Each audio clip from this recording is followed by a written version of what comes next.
A ver, ¿cómo estamos, gente? Se supone que me tienen que escuchar perfecto. Hoy vamos a hablar nuevamente de política. Hoy vamos a tener muchos más asuntos de la cuenta, lastimosamente. Me gustaría a veces no hablar tanto de política, pero definitivamente la realidad supera. Y hoy tendremos que hablar de la constituyente, las relaciones con Trump, que ya lo hemos hablado durante la semana. Y también tendremos que hablar de, pues bueno, las elecciones de 2026. A ver, el tema de la constituyente se puede analizar desde un aspecto electoral, es decir, esto sí es real, la constituyente es real, o sencillamente es una estrategia electoral, ¿no? O sea, esa es una vía para analizarlo. La otra vía es hablando como si la constituyente fuera real, o sea, como si la constituyente de verdad se necesitara. Entonces, analicemos los argumentos y analicemos la necesidad de una constituyente. Esta es la segunda vía. Ahora, y la tercera vía es viendo, bueno, digamos que esto es real, pero y no importa si es humo o no electoral, esto sale adelante. ¿Cuáles son las limitaciones y las posibilidades de la constituyente en términos de qué podría pasar? O sea, sobre ese tema es este gráfico que vemos acá. No sé si lo alcanza bien en vivo, creo que desde el celular ustedes le pueden hacer un poco de zoom. Y este gráfico de GDP Consultores muestra el calendario de elecciones de 2025 y 2026. Y muestra cómo se solapa el proceso constituyente con esto de calendario electoral. Entonces, la constituyente se puede convocar de varias maneras. Hay unos mecanismos legales para eso. Por ejemplo, la octava papeleta que proponía Petro en junio no es un mecanismo legal por el cual se pueda proponer una constituyente. O sea, la constituyente tiene que tener un proceso jurídico para, digamos, ser válido de alguna manera en que se pueda generar una nueva constitución. Y esos mecanismos implican unos tiempos que en junio ya se veían como unos tiempos insuficientes para que Petro pudiera hacer algo útil con esa constitución. Es decir, si la constituyente comenzaba en junio de este año, o sea, hace unos meses, Petro sería incapaz de aprovecharse, por ejemplo, de una reelección o una extensión de mandato a 20 años, alguna cosa así loca, porque realmente la constitución de que saliera ese proceso constituyente, si todo salía muy bien, pues entraría a vigor de todas maneras como en 2026, o sea, no alcanzaría para las elecciones y Petro sí o sí tendría que salir del poder, o sea, y esto lo decían un poco la gente que analizaba estas ideas constituyentes de Petro en junio, porque la mayoría de gente que más o menos es analista política y eso pues es antigobierno y los analistas políticos pro gobierno pues la gran mayoría no son analistas políticos sino son bodegas. Entonces veían que Petro supuestamente quería una constituyente. Ey, Sebastián me envió una rosa. ¿Cuándo? ¿Eso cuándo fue? Ey, gracias. Pero plata es plata. Ey, encuesta rápida. Ok, me saltó una encuesta rápida. Pero plata es plata. Ok, esta gente decía que la única razón por la cual Petro querría una constituyente es para reelegirse o alargar el mandato. Una visión muy reducida y la verdad muy sesgada, o sea, porque dentro de la mente de estos analistas y opinadores, pues Petro y Chávez son lo mismo y pues la realidad no es tan así, o sea, esos tipos sí tienen cosas en común, de hecho tenían afinidad ideológica de alguna manera, pero no, o sea, realmente no son lo mismo. Entonces, hoy que Petro, en junio el tipo echó el globo, echó el humo, y dijo la octava papeleta, eso no tenía ningún fundamento jurídico, pero hoy Montealegre sí puso el proyecto de ley para recoger firmas para comenzar un proceso constituyente. Es decir, esta vez sí es medio real, o sea, la intención de verdad tiene un asidero jurídico. Ahora, si en junio los tiempos no alcanzaban, pues hoy menos. Entonces, la constituyente no va a ser para reelegir a Petro, ni para extender el mandato, ni para que Petro se perpetúe en el poder, porque ya los tiempos no dan. Entonces, ese es como el primer análisis, ¿ok? O sea, esto por reelección, por alargar el mandato, no es porque no alcanza los tiempos, ¿ok?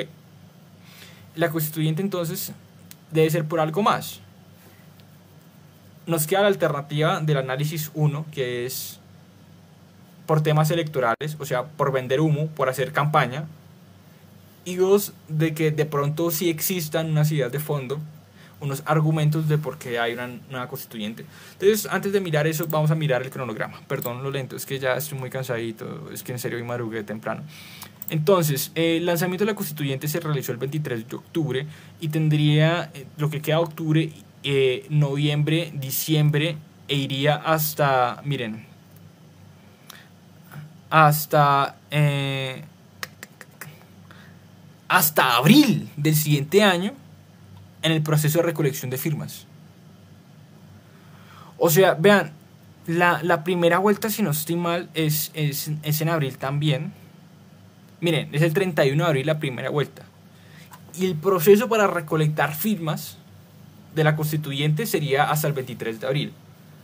O sea, literalmente la probabilidad de iniciar un proceso constituyente comenzaría el 23 de abril. El 24. O sea, el 24 de abril, a 7 días de la primera vuelta, sabríamos si hay constituyente o no. Es que ni siquiera si hay, si es probable, si es posible. Solo hasta el 23 de abril vamos a saber. O sea, y en ese tiempo, a ver, la constitución no va a estar ni por el putas. O sea, entonces, viendo este calendario, definitivamente la constituyente es una estrategia de campaña, ¿sí? Que va a durar hasta la primera vuelta y de pronto un poquito de la segunda. Entonces, el primer análisis dice, pues Petro lo que quiere hacer es decir que con la constituyente es decir dos cosas. Uno, yo sí fui el cambio, el gobierno sí fue el cambio, pero los poderes malignos, mafiosos, paramilitares del Estado no me dejaron gobernar. Entonces, como yo sí soy el segundo Bolívar y yo soy fiel al mandato popular que me dieron el 7 de agosto de 2022, el pueblo, como yo soy fiel a ese mandato popular, si a mí el poder me bloquea, pues yo voy a hacer una constituyente para sacar a ese poder del poder. Y este va a ser el discurso que va a tirar Petro, pero dicho en 3 horas y media, en alocuciones gigantescas. Pero va a ser va a ser que él es una víctima, que él intentó cumplir el mandato popular del pueblo y a través de los medios regulares no pudo. Pero como él es un demócrata y no va a dar un golpe de estado y va a decir otra vez, se va a victimizar, como ellos me quieren dar a mí, a través de sus amigos en Washington, eso lo va a decir, fijo. Se va a victimizar y va a decir, claro, como yo sí soy un demócrata, no como de esos golpistas, para vencer a ese poder maligno que evita el cambio en Colombia, propongo una constituyente.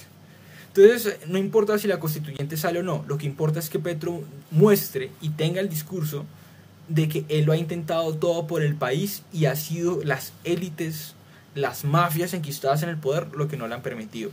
Ese va a ser como el vehículo, pues, discursivo, ¿no? Ahora, ¿cuál es el problema? De que realmente quien te compra ese discurso pues son las bases petristas y la izquierda. En el centro tú no vendes absolutamente nada, ni un pan con ese discurso, porque el centro es más institucionalista. O sea, el centro, tú le dices a un votante de Fajardo, un votante de Claudia López, de Armitage, de David Luna, de Juan Daniel Oviedo, que hagamos una constituyente y esa gente se asusta, se le eriza la piel, te manda, te pone una tutela, te pone una medida cautelar, le va a decir, aléjese de mí, llama a la policía, dicen, este tipo está psiquiátrico. Y por eso para mí es un elemento de campaña problemático y poco funcional. Entonces, tiene una función como herramienta electoral, pero es tan ineficiente que no creo que esa sea su única utilidad. O sea, esto no es solo humo electoral. O sea, porque es que no es tan útil. El centro le tiene mucha repulsión a la constituyente. Ahorita en noviembre, seguramente en las encuestas le van a preguntar a la gente, ¿usted está a favor de una constituyente? Y va a ser muy importante que ustedes estén pendientes de si la gente quiere o no quiere constituyente. Eso va a ser interesante. Yo creo que, hey, por ahí me enviaron una rosa, es que no me está llegando la notificación de que me envían rosas, pero me enviaron una rosa artesanía genial, entonces gracias. Pero plata es plata. En noviembre nos vamos a enterar si la gente copia o no la constituyente. Entonces, si es positivo, si digamos 70% de las personas están a favor de una constituyente, Petro es un genio, es un visionario y la rompió como estrategia de campaña. Pero yo creo que lo más probable es que la gente se va a resistir mucho a una constituyente y que va a ser al revés, que más bien el 70% de las personas no van a querer una constituyente y solo el 30%, incluso menos, que la base más petrista la va a querer. Entonces, si esto no es lo más eficiente en términos electorales, ¿por qué se hace una constituyente? Ahora revisamos la segunda parte del análisis. Entonces ya miramos el análisis del discurso, o sea, y la utilidad del discurso para decir que esto es solo humo. Ya vemos que no es un discurso suficientemente útil como para decir que esto es solo humo. Ya vimos que esto no sirve absolutamente para nada en términos de reelección o en términos de alargar el mandato porque los tiempos no dan. O sea que por perpetuarse en el poder no es la constituyente porque no le da a Petro. O sea, igual sí o sí va a tener que salir del cargo.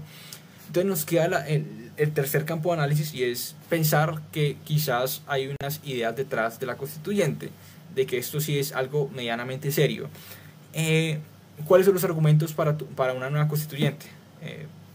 Los que tú vas a encontrar en la calle y en redes sociales es que la constitución del 91 es neoliberal. Por acá hay algún petrista, alguien de izquierda que digamos nos cuente si copia ese análisis en el sentido de decir sí, yo también creo que la constitución del 91 es neoliberal, o si no hay nadie digamos que le esté copiando esa idea a Petro y en general el sector de izquierda. Entonces, sí, yo creo que sí hay unas ideas detrás y las ideas principales es que la constitución del 91 es neoliberal y la segunda idea es que hay que reformar el sistema judicial, que fue con esta idea de reforma del sistema judicial con la cual el tipo abrió pues el proceso constituyente, ahora sí formalmente y no solo en humo, como lo ha hecho absolutamente desde que nació. Miren, ambas afirmaciones son relativamente ciertas. A ver, en el 91 la teoría de avanzada, o sea, como que si tú hacías una maestría en economía en Harvard, te iban a dar es neoliberalismo. Si tú ibas a Oxford, te iban a dar neoliberalismo. Si te ibas al MIT, a donde fuera, las mejores universidades del mundo a estudiar economía, te iban a dar neoliberalismo, porque eso era como la teoría de punta, pues era la revelación.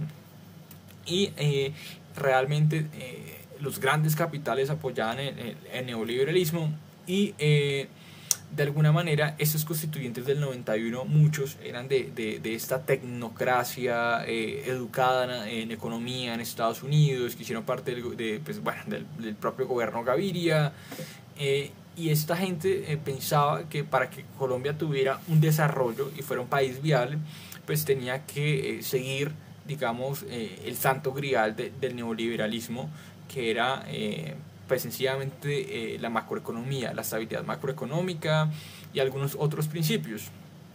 ¿Qué es lo que pasa?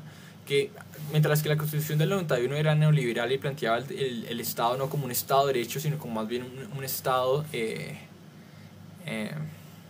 observador, si se quiere, porque dentro de la doctrina neoliberal el Estado lo único que tiene que hacer es observar y ver cómo el mercado hace todo, y técnicamente el lugar del Estado es que de verdad ellos dicen ninguno, o sea, de verdad, ninguno, o sea, incluso el Estado es un obstáculo, y de hecho los neoliberales no reconocen que para poder hacer comercio pues se necesita que haya un piso jurídico, un piso de confianza para que los negocios sean viables. O sea, si tú no puedes demandar a alguien porque te sale mal un negocio, pues tú no haces el negocio, porque tú no tienes esa garantía jurídica, esa protección de decir, si este tipo me roba, yo voy a poder hacer algo. O sea, gracias al Estado pues se permite el contrato. El garante del contrato, que es un intercambio y es cualquier transacción económica, pues es el Estado. Pero para los neoliberales eso no existe. Pero bueno, el caso es que Sí, mientras había un gran componente neoliberal donde veía que el Estado técnicamente lo único que tenía que hacer era observar y si podía esconderse y no existir, había otro enfoque que decía, no, en Colombia necesitamos un Estado social de derecho, más garantista, que se plantee la salud como un derecho, bla, bla, bla, que es todo lo bonito que teníamos de la Constitución. Ahora, eso estaba mal mezclado, es como si usted mete, era una bendita emulsión. Entonces era un montón de aceite metida dentro de agua. Y realmente eran islas. O sea, no estaba integrado, sino que estaba el neoliberalismo integrado dentro de la constitución garantista y esto era realmente muy difícil de llevar. ¿Qué es lo que pasa? Que después del 91 va el gobierno de Pastrana, que es un gobierno conservador y por lo tanto neoliberal, y después de Pastrana va el gobierno de Uribe, que pues Uribe también era un conservador y también un neoliberal. Entonces, esos aspectos de la Constitución del 91, más progresistas y más sociales, terminan no desarrollándose, o sea, nunca se vuelven leyes, nunca se ejecutan en la vida real, mientras que esos aspectos neoliberales no solo si se transforman en leyes concretas, o sea, si se le da el desarrollo a eso, sino que además se hacen reformas constitucionales, y no estoy hablando del gobierno Uribe, hasta Santos se hicieron reformas constitucionales que siguen ampliando cada vez más ese aspecto neoliberal de la Constitución y además incluso en algún momento llegaba a recortar el aspecto más progresista de la Constitución del 91. Entonces cuando esta gente pelea que la Constitución del 91 es neoliberal, pues la verdad, sí, o sea, no están diciendo mentiras, o sea, sí tiene un gran componente neoliberal que además fue profundizado por todos los gobiernos siguientes, hasta Santos, creo que Duque no logró ninguna reforma constitucional. Y el segundo argumento de una reforma al sistema judicial es una tesis que yo la verdad no sé, porque yo no soy abogado, yo no estudio el sistema judicial, pero es una tesis que tiene asidero teórico. ¿Cómo lo sé? Precisamente, yo estudié en el IEPRI, en el Instituto de Estudios Políticos, y el IEPRI, en general la Universidad Nacional, fue una gran cantera de personas que terminaron trabajando en el gobierno de Petro. Entonces por ahí salió el exdirector de la ANP, Jorge Iván González, salió Ocampo era profesor de la Universidad Nacional, que fue el primer ministro de Petro, de Hacienda, y bueno, y muchos más. Por ahí también salió Sandoval, que estaba en el Ministerio de Hacienda. A ver, ¿quién más? Mora, que estuvo por ahí como viceministra de Educación. Carrillo, pero Carrillo ya era político. O sea, Carrillo no era de esos intelectuales de la Universidad Nacional que eran profesores y de repente pasaron a ser funcionarios públicos. Hay varios.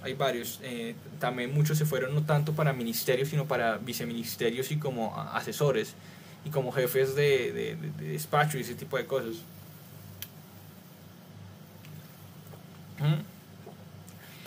Y en estos primeros meses, que ahí dice Agropecuario que le dieron 3 o 4 meses de trabajo, llegan y dicen, bueno, llaman a Rosenberg Ariza del IEPRI, sociólogo, y le dicen, bueno, ¿usted en qué le puede aportar al gobierno del cambio? Ya saben, es 2022 y están súper emocionados y de verdad piensan que son el cambio. Y el tipo le dice, pues a mí deme el Ministerio de Justicia. Y dijeron, no le podemos dar el Ministerio de Justicia. Entonces dijo, a mí no me interesa nada. Si no es el Ministerio de Justicia, yo no quiero nada. ¿Para qué? Yo para qué quiero ser viceministro, no me pagan tanto y me van a poner a trabajar todo el día. Yo para qué quiero ser un jefe de despacho, me van a pagar más o menos 8 palos y voy a tener sobreexplotación. Pues el tipo ya se ganaba buena plata en la Universidad Nacional porque el man era profesor de planta y el man ha publicado mucho. Y en las universidades públicas tienen un sistema en el cual si tú eres de planta te pagas según tu mérito. Entonces si tú tienes muchas publicaciones puedes llegar a sueldos de 50 millones de pesos al mes. Es el caso de varios profesores en la Universidad Distrital y por ejemplo el caso del profesor Diego Torres, que pues está ahí enroscado varios años en la representación de la Universidad Nacional y gracias a que el tipo pone y quita rectores, ha logrado que la propia Universidad Nacional de Colombia le financie investigaciones y libros que le suben el sueldo, que después la Universidad Nacional está obligada a pagarle. Entonces, literalmente la Universidad Nacional lo cultiva él y cada año gana y gana más plata y ahorita está ganando 50 palos, Diego Torres. En fin, Rosenberg Ariza dice, no, pues déme el ministerio. ¿Por qué? Porque Rosenberg Ariza tiene un ensayo muy grande y un texto donde explica cómo, digamos, esta es la tesis, se las voy a explicar lo más fácil que yo pueda. Claro, y muchas de esas publicaciones gracias a trabajos de estudiantes, porque eso es lo que hacen los profesores de planta, y realmente ganan un montón, y se roban el trabajo de los estudiantes por eso. Pero bueno, esperen.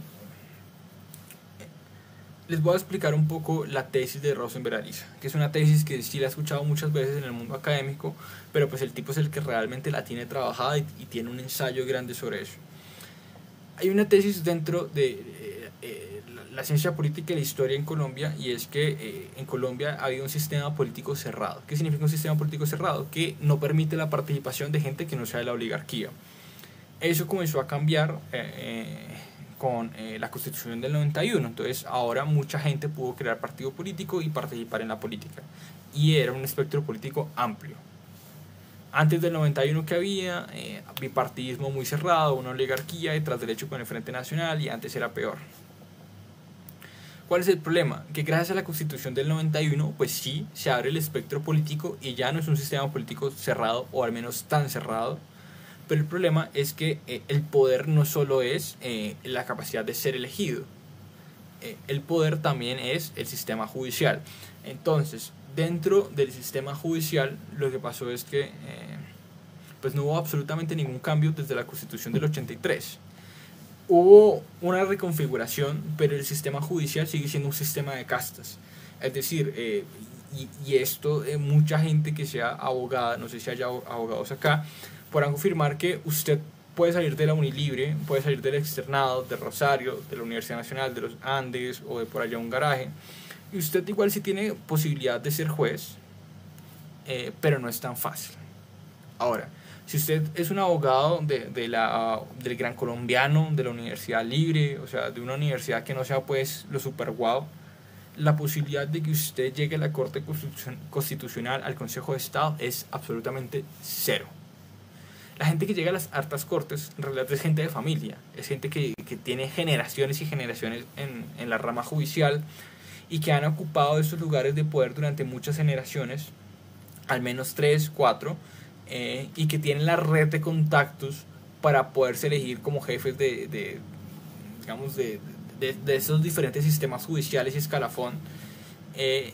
Y esto hace que la clase jurídica, que existe una clase jurídica, y que es una clase jurídica profundamente cerrada y que se va solidificando a través de generación, y donde sí hay renovación, pero en las partes más bajas, en la gente que entra por concurso y ya, que son los únicos que realmente pueden más o menos acceder, y tienen un techo invisible porque lo supera pues los que llevan en esa clase jurídica muchas más generaciones, y los que tienen más nombres y contactos y más dinero acumulado. Hay un techo invisible en el sistema jurídico. Entonces, ¿qué pasa? Lo que el tipo plantea es: no vamos a poder tener un cambio en el país si sigue existiendo una clase jurídica cuyos principios pues es una endogamia familiar, o sea, y una endogamia política. Yo me junto con los míos y yo hago familia con los míos, que además, por el hecho de ser juez y tener preferentemente las posiciones y los grados más altos, tienen sueldos extraordinarios. Es decir, hay jueces que tienen sueldos de 20, 30 palos, o sea, son salarios millonarios. Lo que ganan los jueces, los altos jueces de la República, es impresionante, es indescriptible.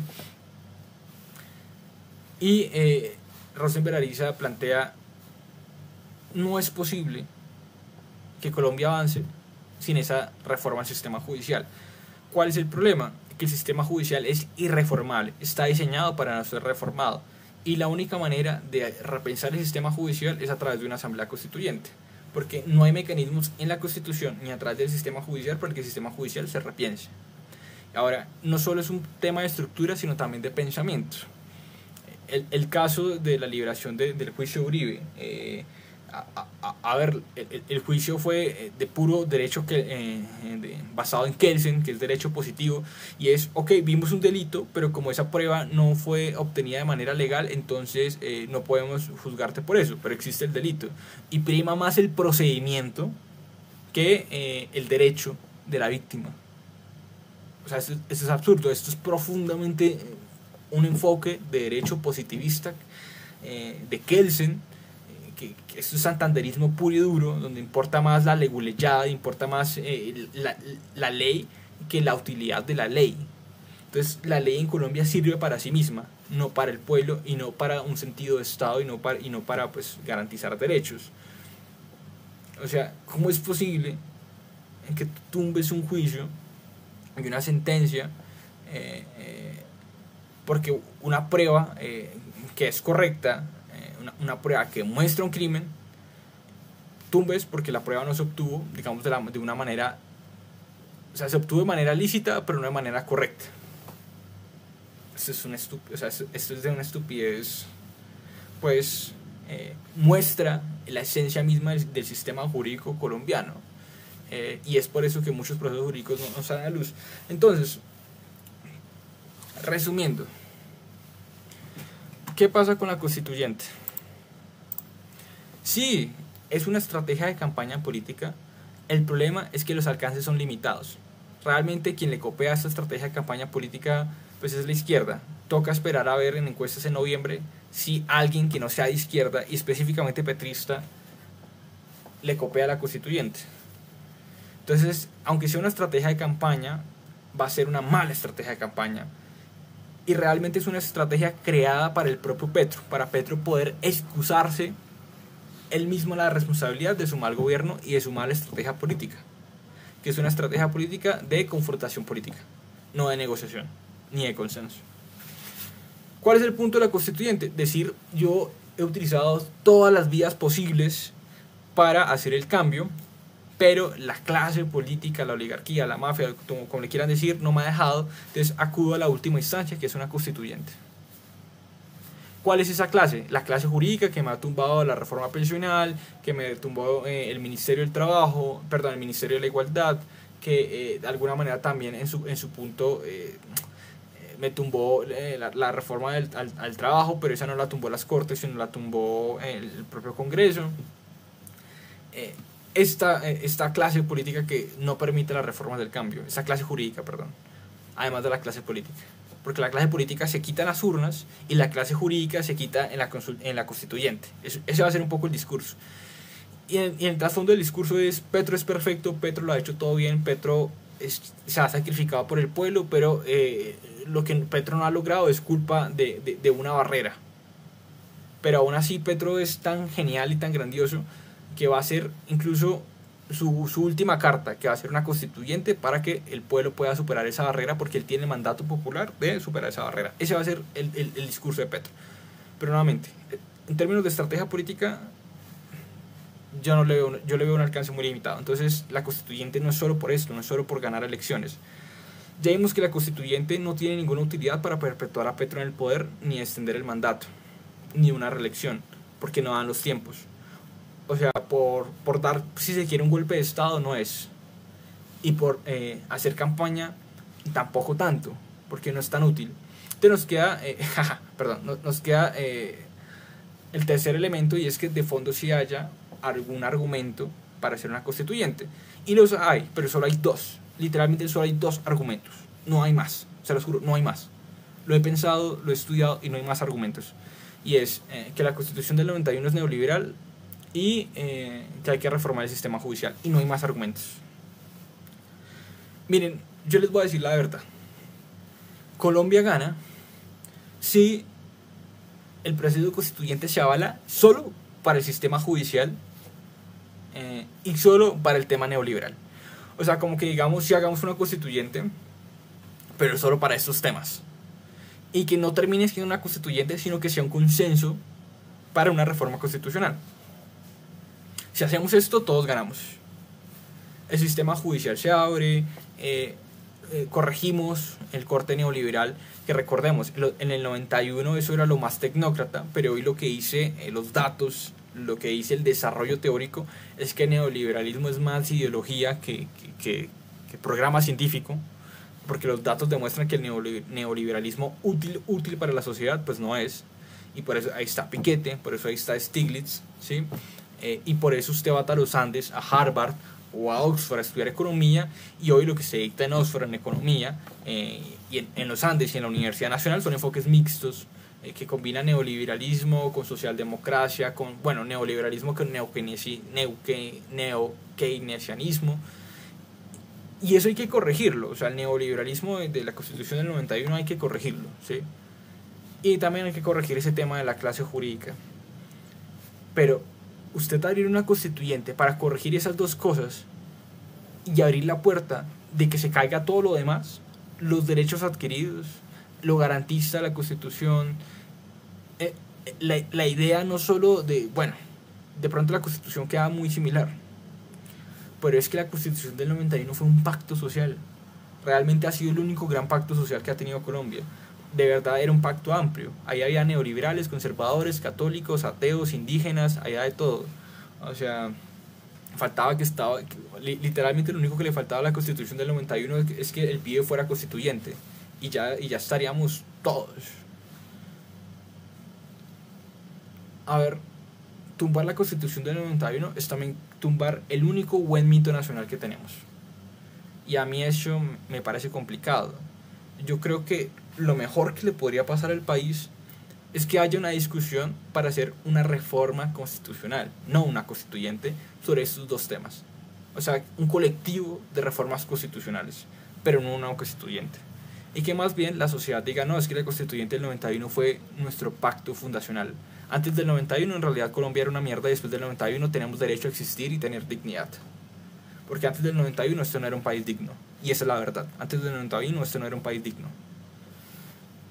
Entonces yo no sé, o sea, a mí esta idea de la constituyente, los dos argumentos que hay son más o menos buenos, pero me parece muy peligroso y el costo de asumir ese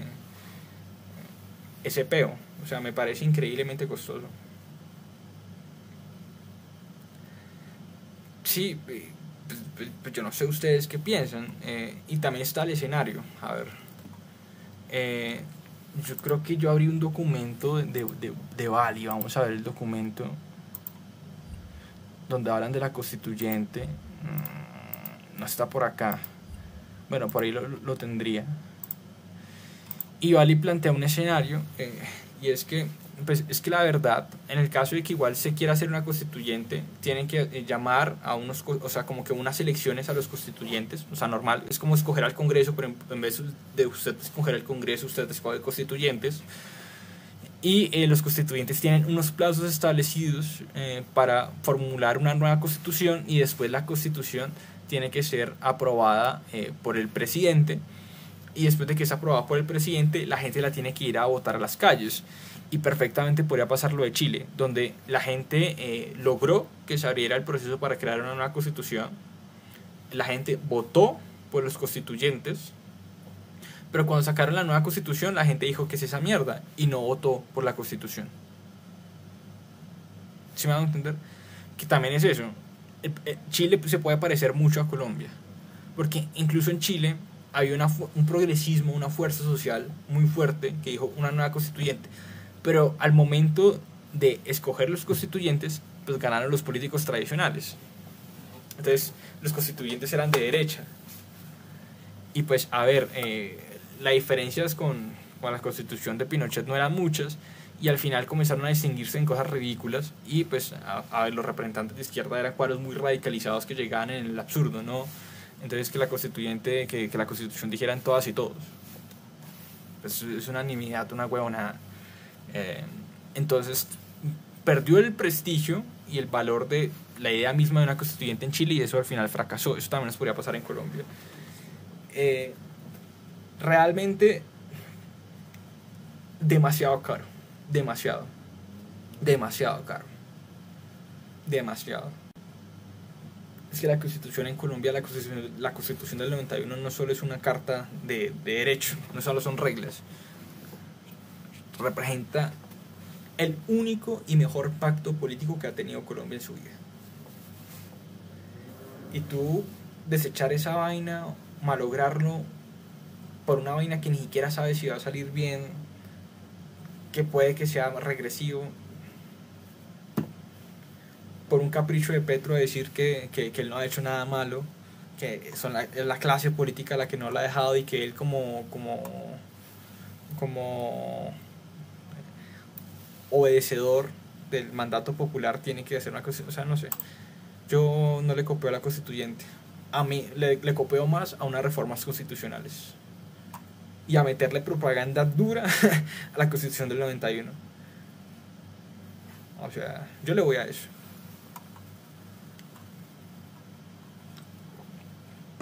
Me demoré mucho. Perdónenme. Pero espero haya sido una conversación sincera y realmente me esforcé por darles argumentos de calidad, por poderles abordar los diferentes temas. Yo creo que tres posibilidades de razones, un análisis de cómo hace Petro la política y además una proyección de escenarios. Yo creo que es algo bien hecho para ustedes, lo merecen por estar acá a esta hora. Perdonen la demora. De pronto podría sintetizar más, pero estas son cosas que toca hablarlas seriamente. O sea, esto no es para... 100.000 para una bodega de una semana. Dice, el peligro de Colombia es que todos se dejan comprar con plata y cualquier cosa pueden aprobar. Sí, miren, yo tengo fantasías irreales de cómo debería ser la política en Colombia. Y yo, la verdad, pues, ¿qué les voy a decir? O sea, yo soy un tipo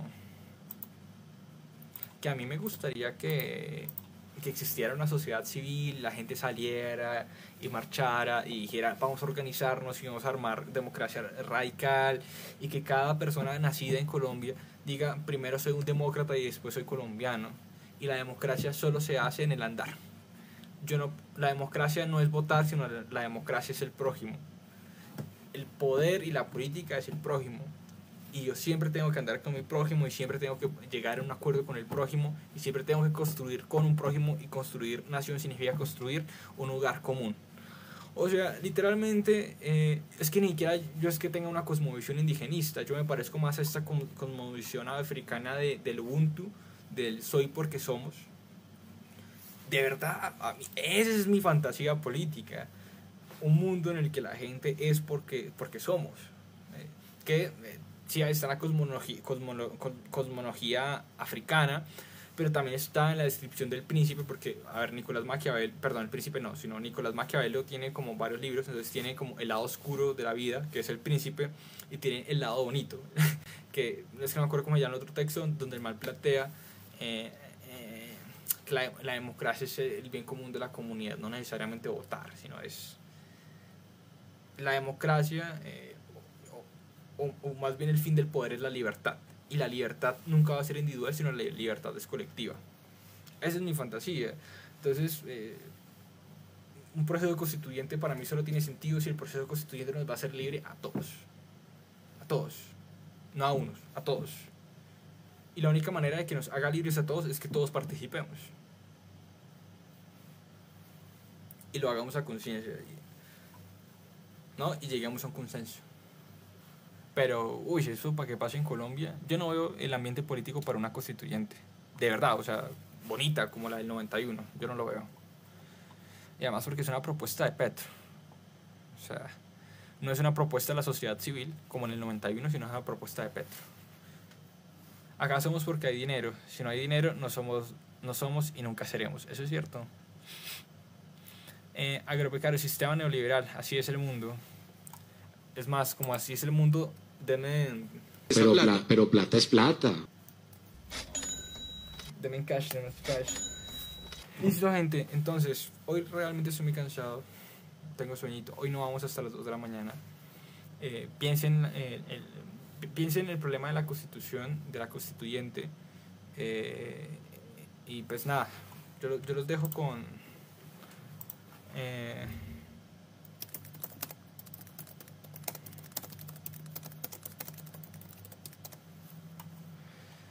no sé si está el video, porque esto usualmente yo lo vi en frases, pero voy a poner un video de Jaime Garzón hablando de la Constitución del 91, que yo creo que ya se imaginarán qué video es, y con esto pues como que trato de dejar algo, ¿no?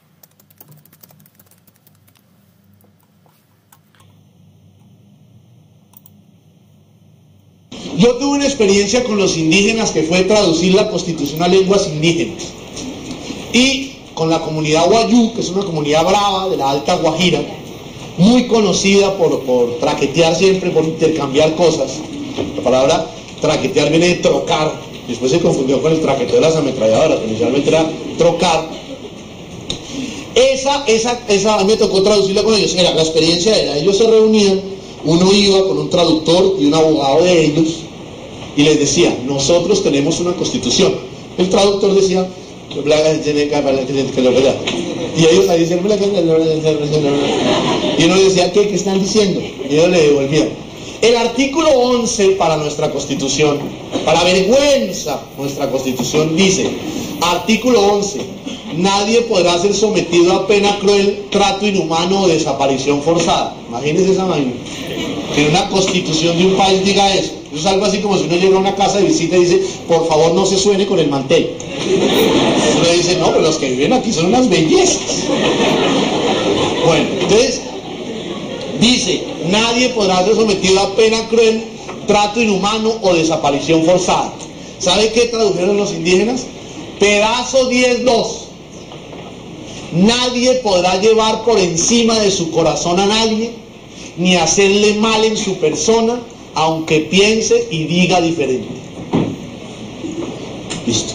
Con ese artículo, con ese. Y esa es la belleza de un proceso constituyente de verdad. Que nadie lleve por encima de su corazón a alguien, aunque piense o diga diferente. Y ya. Y eso fue lo que hizo la Constitución del 91, marica. Puso gente que se estaba matando de acuerdo. Y ya, huevón. Y si la Constitución no sirve para eso, entonces yo no sé para qué puta sirve, huevón. De verdad. Si ese no es el propósito y si eso no es un pacto, si eso sí es un pacto histórico. Y si esa no es la aspiración de la Constitución, entonces ¿para qué una constituyente?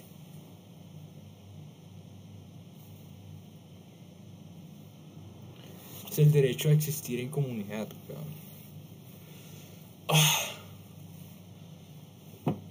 Entonces, si usted me va a bajar esa Constitución del 91, weón, solo porque Petro quiere ganar una elección, pues que se meta un cerro de mierda.